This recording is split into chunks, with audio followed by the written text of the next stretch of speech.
যুক্তরাজ্য, কানাডা ও অস্ট্রেলিয়ার ফিলিস্তিনকে রাষ্ট্র হিসেবে স্বীকৃতি একটি বড় কূটনৈতিক পরিবর্তন।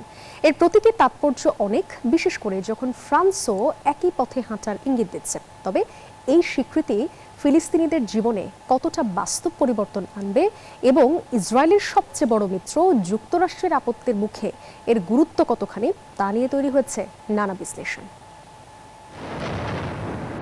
ইসরায়েলের সবচেয়ে বড় মিত্র যুক্তরাষ্ট্রের আপত্তি অগ্রাহ্য করে যুক্তরাজ্য, কানাডা ও অস্ট্রেলিয়ার স্বীকৃতিকে দেখা হচ্ছে ফিলিস্তিনিদের প্রতি বিশ্ব সংহতির একটি শক্তিশালী বার্তা হিসেবে।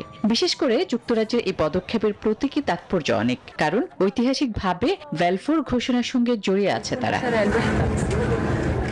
বলা হচ্ছে, এই স্বীকৃতির ফলে আন্তর্জাতিক অপরাধ আদালত এবং আন্তর্জাতিক বিচার আদালতে ফিলিস্তিনিদের বান্ডেল থাকলে প্রতি সেনমানিতে টাকা বাঁচবে। বিকাশ সেনমানি বান্ডেল কিনে জিতুন প্রতি লেনদেনে। অবস্থান আরো জোরালো হবে। নিরাপত্তা পরিষদেও যুক্তরাষ্ট্রের একঘরে হয়ে পড়ার সম্ভাবনা বাড়ছে। রাশিয়া ও চীনের পর ফ্রান্স স্বীকৃতি দিলেই পরিষদের 5 স্থায়ী সদস্যের 4টিরই সমর্থন পাবে ফিলিস্তিন। তবে বিশ্লেষকরা বলছেন, এই পদক্ষেপে বাস্তব পরিবর্তন আসবে সামান্যই। যুক্তরাজ্য ও ফ্রান্সের এই স্বীকৃতি খুবই তাৎপর্যপূর্ণ, কারণ মধ্যপ্রাচ্যে তাদের ঐতিহাসিক ভূমিকা রয়েছে। কিন্তু যুক্তরাষ্ট্র ফিলিস্তিন রাষ্ট্রকে সমর্থন না দিলে মাঠের পরিস্থিতিতে খুব একটা পরিবর্তন আসবে বলে আমি মনে করছি না।